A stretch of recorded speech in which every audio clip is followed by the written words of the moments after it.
본문으로 우리에게도 왕을 주소서라는 제목으로 하나님의 말씀을 함께 나누겠습니다. 어느 시대에서나 조직된 사회에서는 지도자가 있어야 하고 또 반드시 필요합니다. 그리고 사람은 누구나 좋은 지도력을 원하게 되는 것이죠. 사무엘은 이스라엘이 어려운 시대에 영적인 부흥을 이루고 또 정치적인 안정을 가져다 준 위대한 지도자였습니다. 그들은 거의 왕과 같았고 또 다르게는 사사였고 제사장이었고 그리고 선지자였습니다.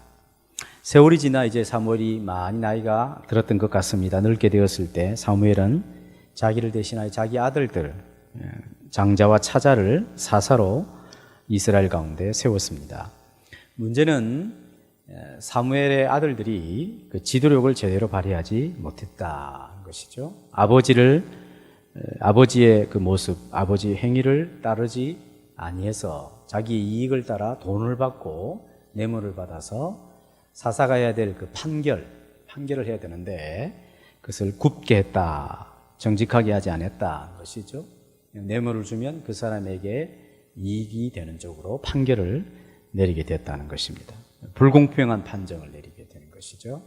사실 사무엘의 아들이 된다는 것 굉장히 중요한 것이고 또 그로 인해서 이스라엘의 사사가 된다는 것은 인생에 다시 오지 못하는 참으로 중요한 기회를 제공받은 것입니다.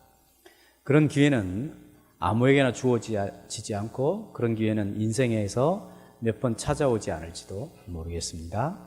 근데 이 젊은이들이 자신에게 주어진 이 막중한 지위를 가지고 인생의 중대한 기회를 가지고 자기 이익을 따라 살았다 하는 것입니다. 지도력이라고 하는 것은 물론 그 지도력의 크기에 따라서 영향력 크기가 결정이 됩니다만은 지도력을 행사할 수 있는 그런 자리는 참 큰 기회라고 할 수가 있습니다.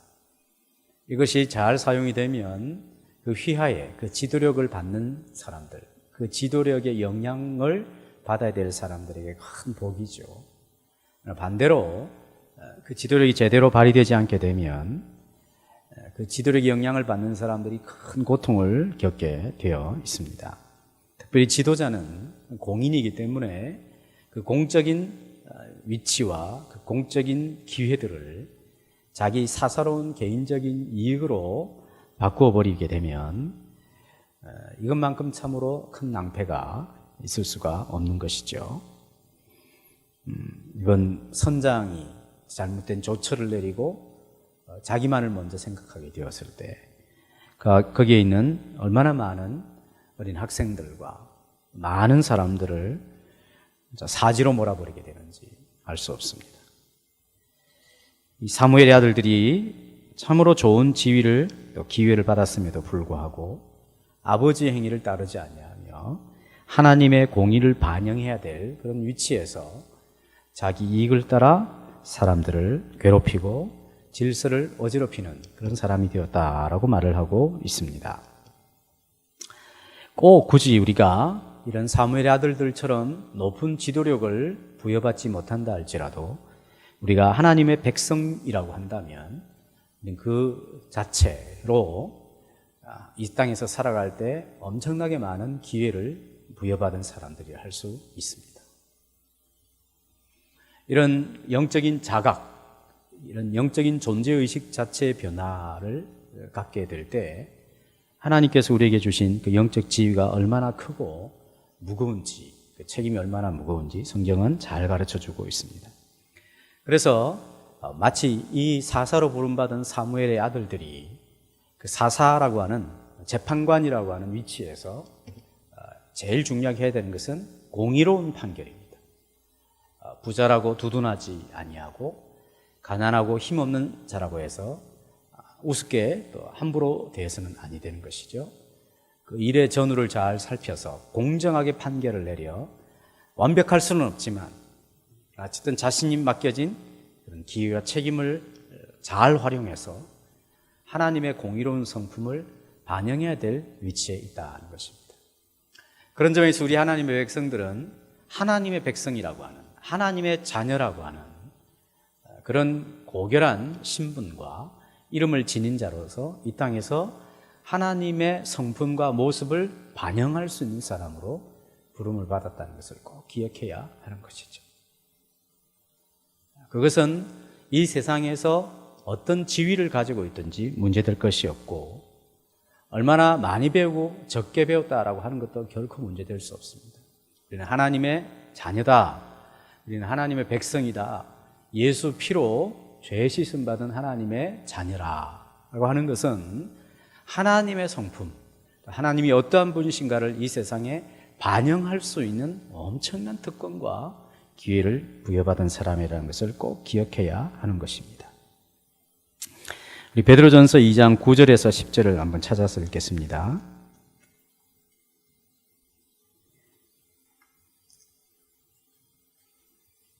베드로전서 2장 9절에서 10절, 신약성경 379페이지, 베드로전서 2장 9절에서 10절 같이 읽어보죠. 시작. 그러나 너희는 택하신 족속이요 왕같은 제사장들이요 거룩한 나라요 그의 소유가 된 백성이니 이는 너희를 어두운 데서 불러내어 그의 기이한 빛에 들어가 하신 이의 아름다운 덕을 선포하게 하려 하심이라. 너희가 전에는 백성이 아니더니 이제는 하나님의 백성이요 전에는 긍휼을 얻지 못하였더니 이제는 긍휼을 얻은 자니라. 아멘. 자, 너희는 택하신 족속, 왕같은 제사장들, 거룩한 나라, 그의 소유가 된 백성이라. 하나님과 관계를 맺게 되면 우리의 명함에 사람들이 새겨놓을 수 없는 그런 직함들을 갖고 다닌다는 것이죠. 우리는 사람들이 그것을 인식하든 하지 않든 우리는 알고 있어요. 우리는 택하신 족속이요 거룩한 나라들이요 왕같은 제사장들이요 그의 소유된 백성들이다. 이것은 베드로가 흩어져 있는, 사방에 흩어져 있는 유대인들, 크리스찬 유대인들에게 쓴 편지죠. 그러니까 어떤 사람이든지 관계없다는 것입니다. 하나님과 관계해서 하나님의 자녀가 된 사람들은 이런 엄청난 직함과 이름을 지닌 사람들이 되어서 무엇을 위해서요? 그의 기이한 빛에 들어가게 하신 하나님의 아름다움을 선전하기 위하여, 선포하기 위하여 하나님이 우리를 이 신분 가운데 두셨다 하는 것이죠. 그러니까 예수 믿는 우리는 우리의 이 땅에서의 신분과 이 땅에서의 어떤 소유나 이런 것으로 우리 자신의 크고 작음이 결정나는 것이 결코 아니다는 것이죠. 하나님의 자녀라고 하는 신분은 이 땅에서 어떠한 신분을 가지고 살아가든지 하나님의 성품과 하나님의 어떠한 모습을 드러내며 살아갈 수 있도록 부름받은 사람들이다 하는 것입니다. 그래서 하나님은 당신은 감추시고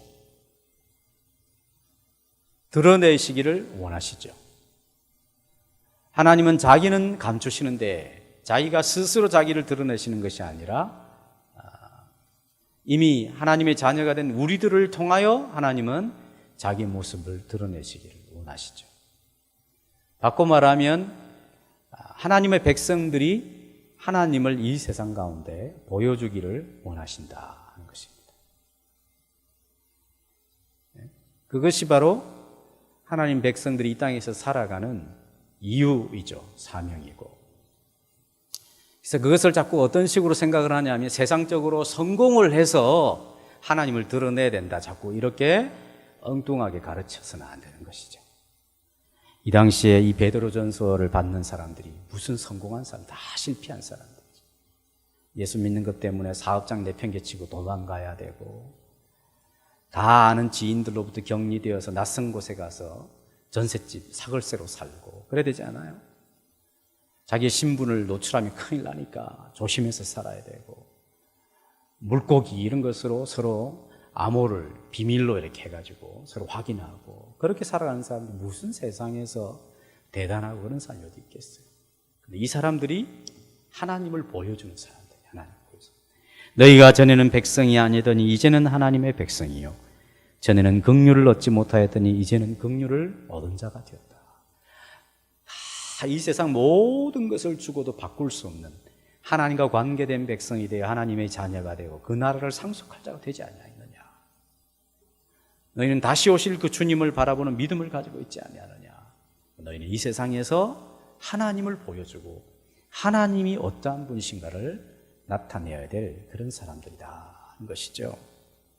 사무엘 두 아들들이 사사가 되어 사사로서 해야 될 제일 중요한 것은 하나님이 얼마나 공의로우신 분인가를 자신이 가지고 있는 지위와 자신에게 주어진 기회와 자신이 수행해야 될 책임을 가지고 하나님의 공의를 드러내야 되는데 이 일에 완전히 실패하고 만 것입니다.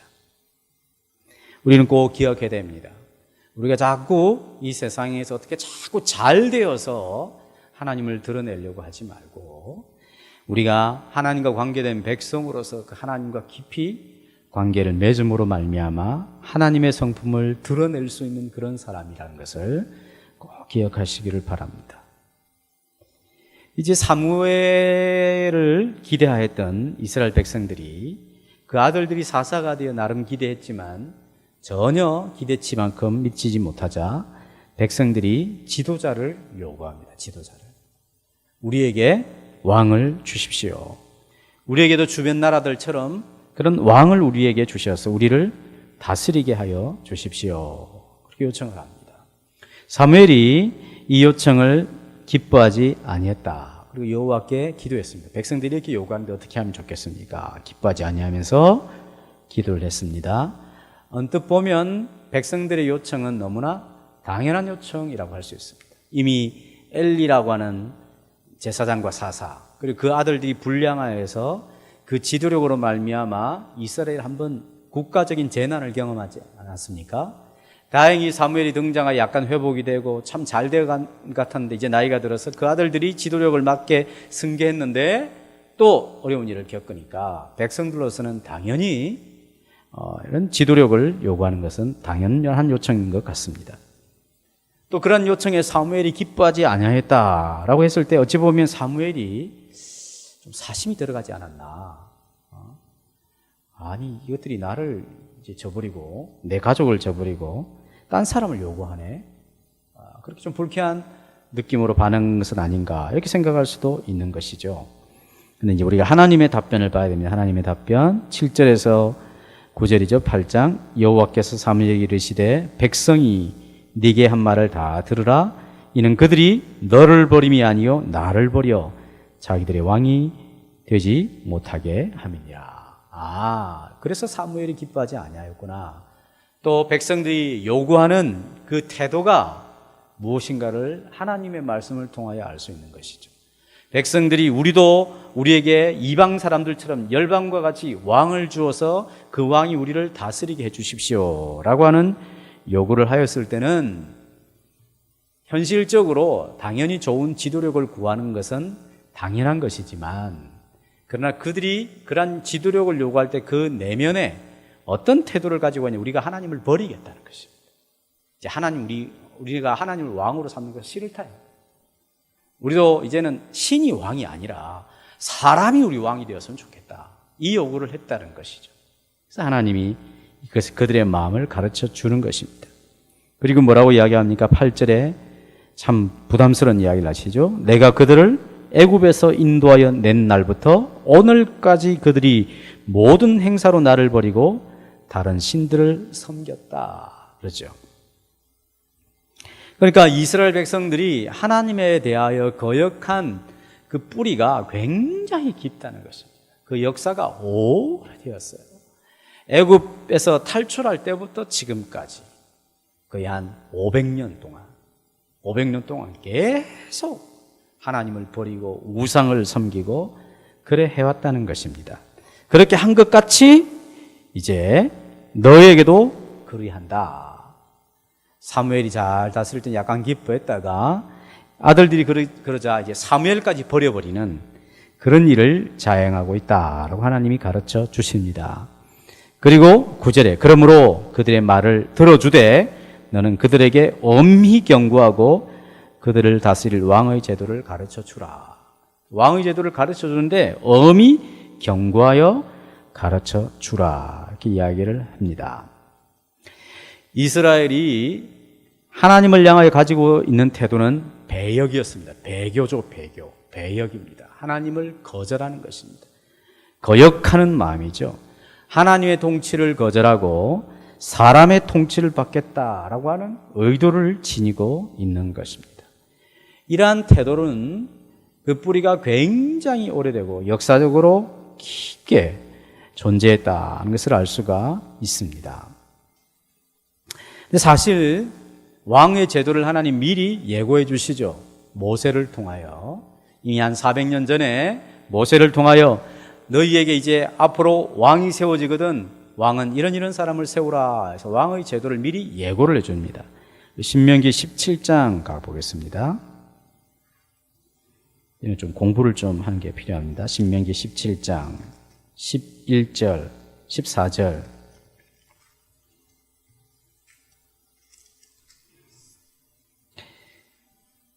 이미 모세를 통하여 이스라엘 출애굽 2세대들에게 왕의 제도에 대하여 언급을 해 주시죠.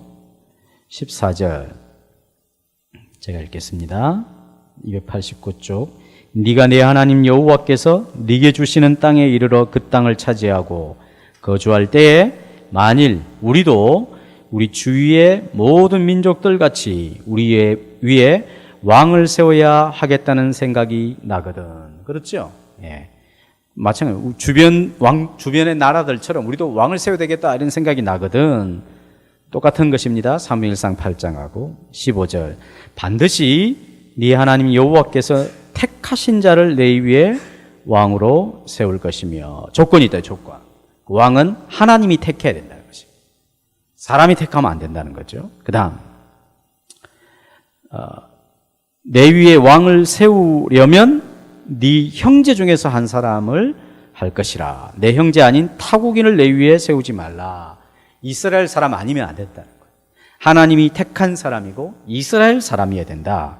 그 다음 16절 삼가해야 될 것. 병마를 많이 두지 말 것이요 병마를 많이 얻으려고 그 백성을 애굽으로 돌아가게 하지 말 것이니 이는 여호와께서 너희에게 이르시기를 너희가 이후에는 그 길로 다시 돌아가지 말 것이라 하셨음이며 병마를 많이 두지 말라 그랬어요. 그리고 특별히 말 중에 아마 주변 나라 중에 말 중에 이집트 말이 제일 튼튼했던 것 같습니다. 그래서 병마를 두려고 하면 많이 두려고 하면 어디 말이 필요하겠습니까? 당연히 이집트 말이 필요해요. 그러니까 이집트에 가서 사와야 되는 거예요. 그렇게 하지 마라. 왜? 거기서 탈출했는데 그쪽을 의지하지 말라는 것이죠. 이집트는 늘 의지하지 말아야 될 대상으로 항상 등장하죠. 아수르가 공격할 때, 바벨론이 공격할 때에, 페르시아가 공격해 올 때 항상 이집트는 절대 의지하지 마라. 어떤 때는 바벨론에 항복해라 뭐 이렇게도 이야기하지만 이집트는 절대 의지해서는 안 된다. 뭔 일이 있어도 의지해서는 안 된다. 말씀하시죠. 왜? 거기서 나왔는데. 하나님께서는 하나님 앞에서 세워져야 될 왕은 세상적인 방법을 의지해서는 안 된다. 절대 세상으로 돌아가서는 안 된다. 세상적인 가치나 그 방법을 추구해서는 아니 될 것이라 라고 하죠. 그 다음 17절 그에게 아내를 많이 두어 그의 마음이 미혹되게 하지 말 것이라. 아내를 많이 두어서 마음이 미혹된다 이 말은 그 왕비마마가 따로 있는데 후궁들한테 마음을 빼앗겨서 마음이 미혹된다 이런 게 아니라 이제 그 아내를 많이 두게 되면 그 아내들이 가지고 있는 신들이 있습니다. 신들. 그 아내를 좋아하게 되면 그 신도 좋아하게 되거든. 또 자기가 직접 그 신의 의식에 우상신의 의식에 참여하지는 않는다 할지라도 적어도 아내를 위하여 그 신전을 하나 또 지어줘야 되는 거죠. 그렇게 하다 보면 조금씩 마음을 빼앗겨서 하나님에게서 그 마음이 왕이 떠날 수 있기 때문에 아내를 많이 둬서는 안 된다 말입니다. 그 말은 꼭 왕은 아내를 하나만 둬야 된다 그런 말은 아닙니다. 근데 이제 아내를 둘 때 그 아내가 이방 신을 섬기는 아내가 돼버리면 왕이 그 일을 통하여서 신앙에서 떠날 수 있기 때문에 하는 경고입니다. 또 자기를 위하여 은금을 많이 쌓지 말라. 돈을 자꾸 쌓게 되고 그걸 좋아하게 되고 금은보화를 좋아하게 되면 어떻게 됩니까? 결국은 해를 끼치죠. 다른 사람에게 해를 끼쳐야만 자기가 금은보화를 모을 수가 있는 것입니다. 생명보다 귀한 것은 있을 수가 없는데 금은보화를 사랑하게 되면 생명을 하찮게 여기죠. 하찮게. 그런 일은 왕이 해서는 안 된다는 것입니다. 그 다음 18절 이제는 적극적으로 해야 될 일이죠. 이런 거 하지 마라. 18절부터 해야 되는 것입니다. 왕위에 오르거든 이 율법서의 등사본 즉 복사본을 레위 사람 제사장 앞에서 책에 기록하여 평생에 자기 옆에 두고 읽고 그의 하나님 여호와 경외하기를 배우며 이 율법의 모든 말씀과 규례를 지켜 행할 것이라. 왕이 해야 될 하지 말아야 될 일들은 여러 가지, 해야 될 일은 딱 한 가지. 거기서 뭡니까? 하나님 말씀을 가까이 두어서 그것을 읽고 배우고 행하고 지키라. 하나님 말씀을 가까이 해야 된다. 그렇게 되면 어떻게 된다고요? 20절 그리하면 그의 마음이 그의 형제 위에 교만하지 아니하여. 그래 내가 왕 된 것은 다 내가 잘나서 그렇지. 그런 마음 갖지 않는다는 거야. 하나님이 나를 왕으로 세웠구나. 나는 이 일에 부름받은 사람이구나. 나에게는 큰 기회가 주어졌고 큰 책임이 수반되었으니 겸손하게 성실하게 잘해야지. 이런 마음을 갖게 된다는 것입니다. 이 명령에서 떠나 좌로나 우로나 치우치지 아니하리니 이스라엘 중에서 그와 그의 자손이 왕위에 있는 날이 장구하리라. 자, 신명기 17장을 통하여 왕의 제도를 하나님이 허락하셨습니까? 금지하셨습니까? 허락하셨죠. 허락하셨죠. 네, 하나님께서 이 왕의 제도를 허락하셨을 때는 하나님이 기뻐하시는 왕의 모습을 소개해 주는 것이죠. 한마디로 말하면 하나님의 통치를 잘 받는 공의로운 왕이요, 백성을 사랑하는 왕이요, 은금을 사랑하여 백성들을 괴롭히는 그런 왕이 아니라 은금을 멀리하고 백성들의 생명을 귀중히 여기는 왕이라는 것이죠. 이 세속적인 가치에 물들이거나 유혹을 받거나 세속적인 방법에 귀를 기울이거나 눈을 빼앗기는 사람이 아니라 하나님의 가치와 하나님이 다스리는 방법을 즐거워하며 그 통치를 받는 왕의 모습, 그것이 바로 하나님이 기뻐하시는 왕이라는 것이죠. 그런 왕 제도는 허락을 해주는 것입니다. 그런 왕 제도가 반드시 있어야 하기 때문에 허락을 해 주셨습니다.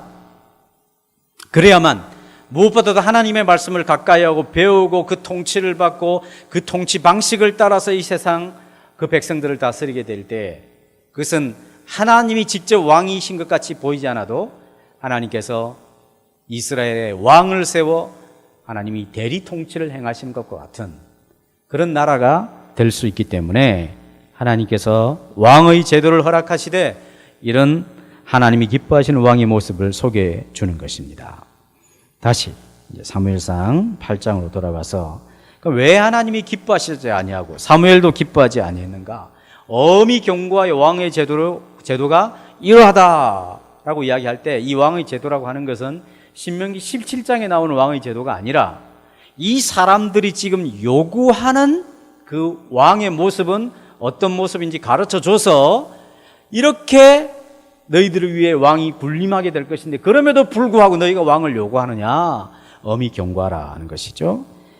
그래서 백성들에게 허락해 준 왕의 제도는 10절부터 18절에 소개되고 있습니다. 사무엘상 8장에 자, 백성들이 요구한 왕의 모습은 첫째, 그 아들들을 어떻게 할 것인가? 징집한다는 것이죠.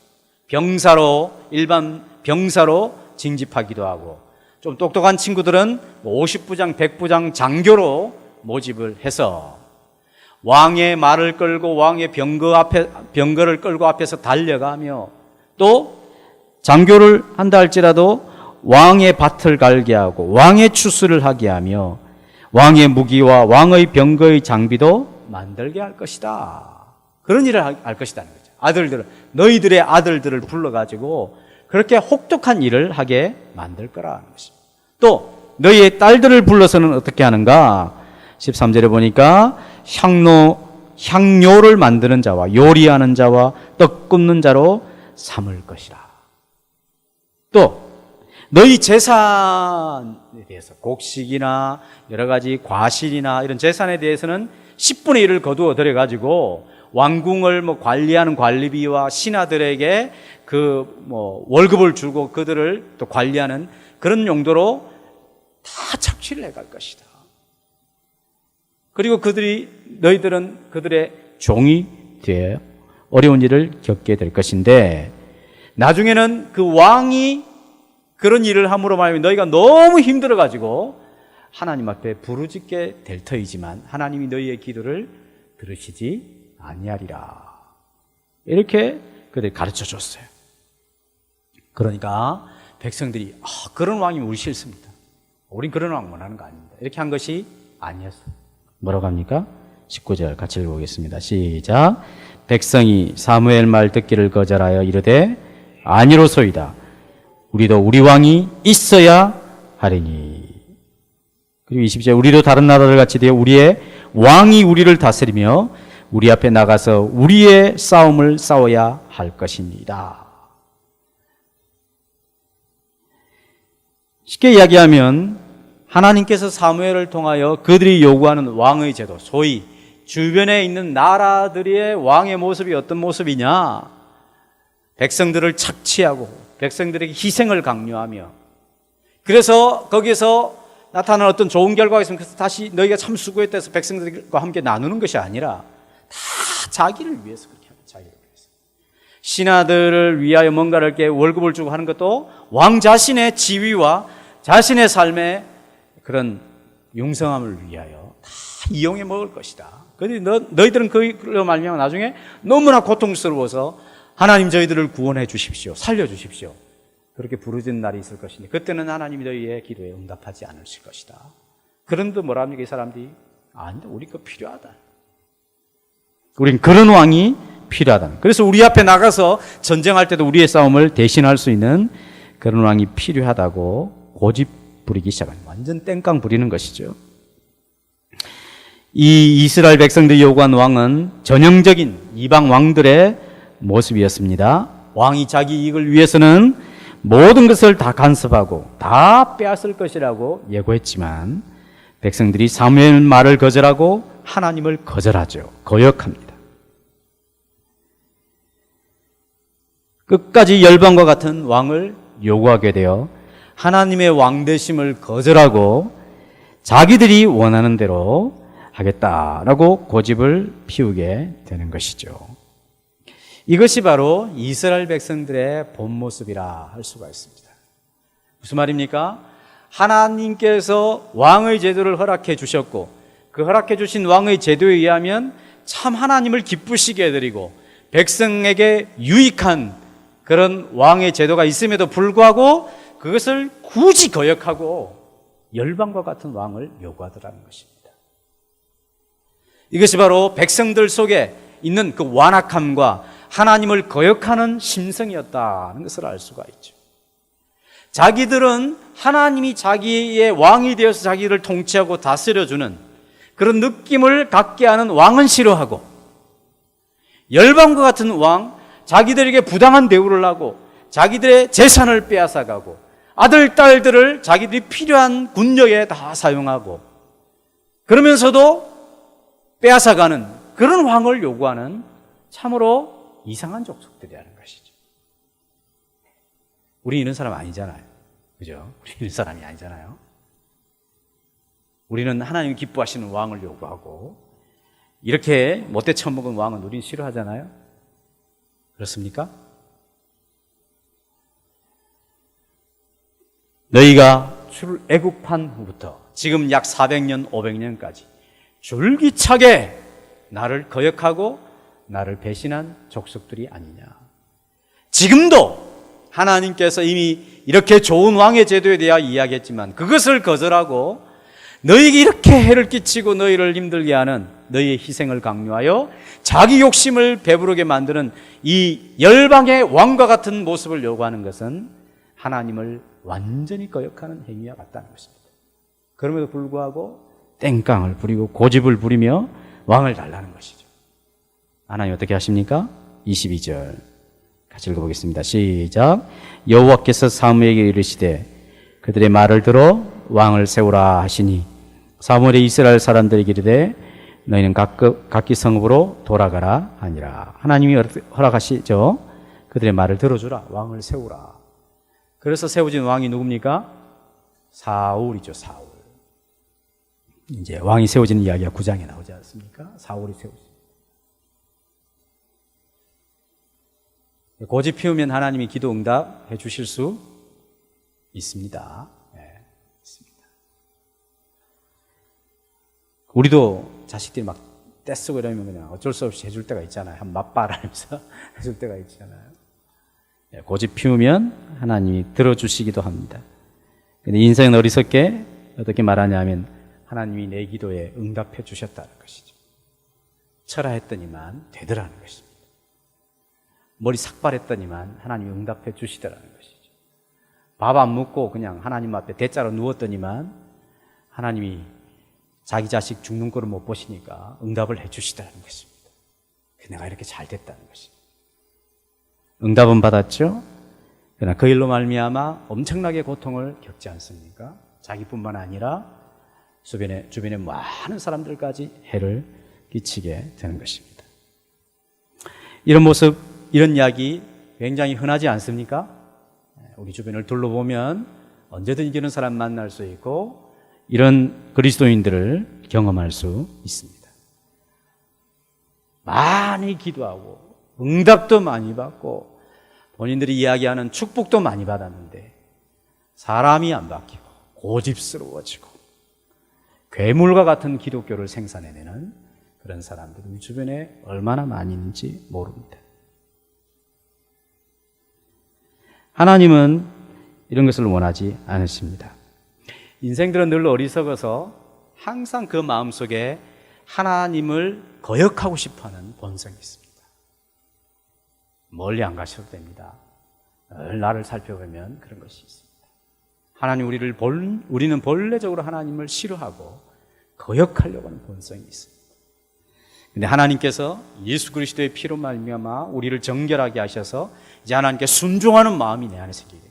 그건 이상한 마음이죠. 내 안에 없는 마음입니다. 원래 나는 늘 거역하고 늘 싫어하고 하나님이 오른쪽으로 하면 나는 막 왼쪽으로 가고 싶어하고 빛으로 나오라면 나는 어둠을 더 사랑하고 이런 사람이었는데 예수님의 피로 말미암아 우리 안에 새로운 본성이 주어지죠. 어둠 가운데 있으면 싫은 것입니다. 힘들어요.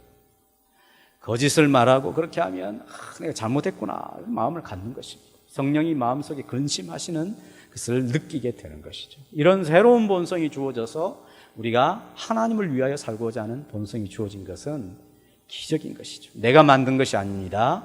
성령을 통하여 우리를 거듭나게 하셔서 거듭난 중생한 생명의 특성으로서 하나님께 순종하려고 하는 마음이 생겨나게 되는 것이죠. 그래서 우리 안에 온전한 순종이 이루어지지 않을 때는 늘 두 마음이 전쟁하죠. 전쟁.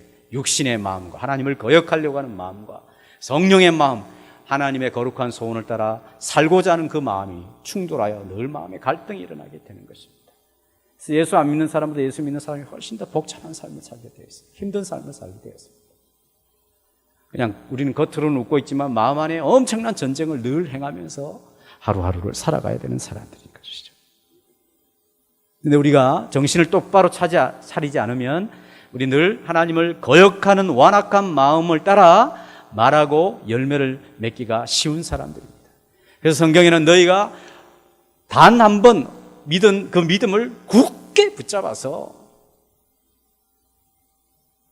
다시는 옛날로 돌아가지 말라 그렇게 말하죠. 굳게 붙잡으라 하는 말을 직역을 하면 많은 경우에 부지런히 새 마음을 붙들고 너에게 주신 단 한 번 주신 한 번에 주신 그 믿음의 도를 굳게 붙잡아서 그 처음 들었던 것 처음 믿었던 것을 굳게 붙잡으면 너희가 구원에 이르리라 그런 표현을 하는 것이죠. 자, 고린도후서 11장 한번 보겠습니다. 바울이 고린도 교회에 편지를 하면서 바울이 고린도 교회를 개척했지 않습니까? 복음을 전했습니다. 그 복음 위에 교회가 건설이 되고 하나님의 사람들이 키워지고 양육되었습니다. 그런데 중간에 어떤 거짓 선지자들과 거짓된 가르침을 주는 사람들이 등장하여 바울의 영적 스승됨을 거역하는 사람들이 생기게 되었습니다.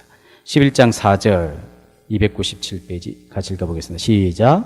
만일 누가 가서 우리가 전파하지 아니한 다른 예수를 전파하거나 혹은 너희가 받지 아니한 다른 영을 받게 하거나 혹은 너희가 받지 아니한 다른 복음을 받게 할 때는 너희가 잘 용납하는구나. 사람이 이런 성향이 있다는 거죠.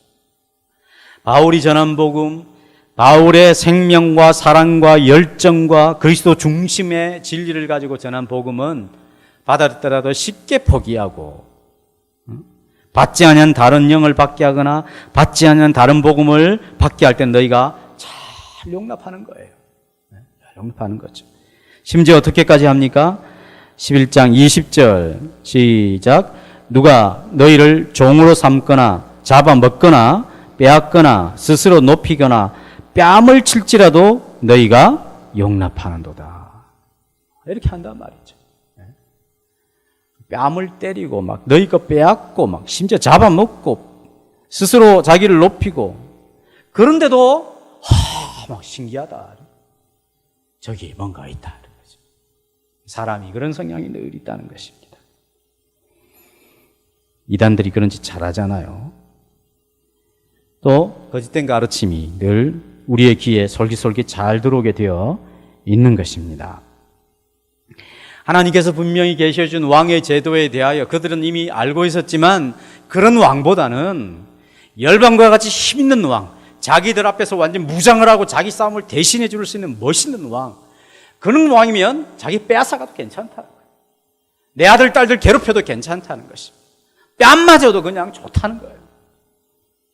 그래서 나중에 결국엔 자기들이 망해서 그 왕 때문에 모든 거 다 잃고 하나님 말 부르짖으면 하나님이 응답도 안 해주실 것이다 라고 했음에도 불구하고 고집을 피우고 하나님을 반역하는 그런 본성들이 있다는 것입니다.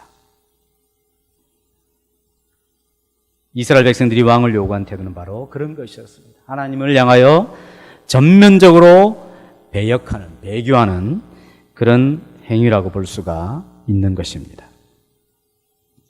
우리는 우리 안에 하나님을 거역하려고 하는 본성이 있음을 잊지 말아야 합니다. 나에게는 그런 것 없다라고 생각해서는 안 됩니다. 나에게도 그런 것이 있습니다. 그래서 이것을 거역하며 살아야 되는 것이죠. 내가 하나님에 대하여 거역하려고 하는 본성이 있음을 알고 이것을 부인하며 살아가야 하는 것입니다. 그래서 자기 부인이란 무엇인가 여러 가지로 생각할 수 있겠지만 이렇게 설명해 드릴 수 있습니다. 그것은 왕의 자리에 있는 자기 자신을 내려앉히고 하나님을 그 자리에 올려드리는 것이 자기 부인이라 이렇게 말할 수 있습니다. 또 다르게 말하면 하나님 말씀에 더 가까운 쪽을 선택하는 것이 하나님 말씀에 더 멀리 있는 것을 버리고 하나님 말씀에 더 가까운 편을 선택하는 것이 자기 부인이라 할 수 있습니다. 또 다르게 말하면 영적으로 더 나은 기쁨을 얻기 위하여 선택하는 것, 그것이 자기 부인이라 할 수 있습니다. 그러니까 자기 부인이란 막 힘들고 괴로운 것이 아니라 좋은 것이죠. 좋은 것입니다. 그래서 예수님 뭐라고 합니까? 나를 사랑해라. 나를 사랑해라. 하나님을 전심으로 사랑해라. 그러면 주의 계명이 쉬워집니까? 어려워집니까? 쉬워집니다. 쉬워집니다. 한 남자와 한 여자를 사랑해도 그 사람의 말에 매이죠. 모든 삶의 우선순위가 거기에 있게 되는 것입니다. 학점 F 맞죠? F 안 맞아요. 학점 F에 가깝게 맞죠? 그래도 괜찮습니다. 왜? 학점이 우선순위가 아니니까. 내가 좋아하는 그 사람이 내 삶의 우선순위이기 때문에. 물론 그 상대방이 너 A 맞지 않으면 나 교제 안 할래 이러면 그래도 A 받죠. F 받아도 바로 다음에 A 받잖아요. 하나님을 사랑하면 그의 계명은 쉽습니다. 자기 부인이라고 하는 것은 저거 힘들겠다라고 하는 것은 무슨 말입니까? 그런 느낌이 조금이라도 든다는 것은 우리가 별로 하나님의 말씀에 귀도 안 기울이고 그분을 사랑하는 것이 별로 없다는 거예요. 예수님이 말씀하셨습니다. 아무든지 나를 따라오거든 자기를 부인하고 자기 십자가를 지고 나를 따르라. 죽으라 이 말이죠. 사랑하면 죽을 수 있습니다. 사랑하지 않으니까 그 말하는 게 귀찮고 나를 얽매이는 규율과 같고 나의 모든 삶을 그냥 압박하는 그런 느낌처럼 느껴지지, 사랑하고 그를 우선순위로 두면 쉬워지는 것이죠. 그가 기뻐하시는 일이면 내가 좋아하는 거 포기할 수 있다. 그게 자기 부인인 것입니다. 영적인 기쁨, 더 나은 기쁨을 선택하는 것이 자기 부인이죠. 하나님 말씀에 가까이 가는 것, 하나님 말씀에 일치하는 것을 선택하는 것이 자기 부인이죠. 이것이 내가 왕이 되어서 판단하는 것인가, 하나님이 나의 왕이 되어서 내가 이 일을 판단하고 말하는 것인가, 그 모르는 사람 있겠습니까? 신앙 가진 사람 다 알 수 있는 것이죠. 그래서 신앙생활이란 완전한 사람이 되는 것이 아니라 선택을 잘하는 사람이 되는 것입니다. 신앙생활 하는 것은 내 고집을 점점 포기하고 하나님을 자꾸 선택하는 것이죠. 자기가 묻어있는 것은 점점, 자기 묻어있는 것을 자꾸 털게 되고, 하나님의 말씀이, 하나님의 뜻이 자기의 삶과 자기의 모든 생활들을 제어하는 그런 삶이 되어 가는 것이 바른 신앙생활을 할 수가 있는 것입니다. 우리는 우리 고집 피우는 것을 포기해야 합니다. 하나님 그렇게 하시면 안 됩니다. 괜찮습니다. 우리 그냥 희생당해도 좋고 우리 손해당해도 좋습니다. 우리는 열방과 같은 왕이 필요합니다. 하나님의 이름을 걸고 기도하면서 그렇게 자기 고집 피워가고 자기 욕심 채워가고 이 세속과 같이 되겠다라고 하는 고집을 피우면 하나님 허락을 해버리시죠. 그럼 어떻게 됩니까? 그게 큰 고통이죠. 세월이 지날수록 그들의 삶은 점점 더 황폐하게 되어 가는 것입니다.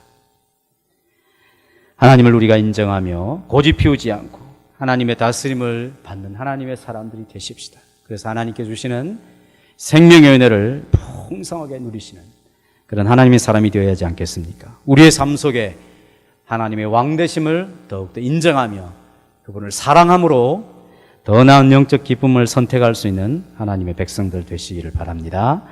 찬양하겠습니다.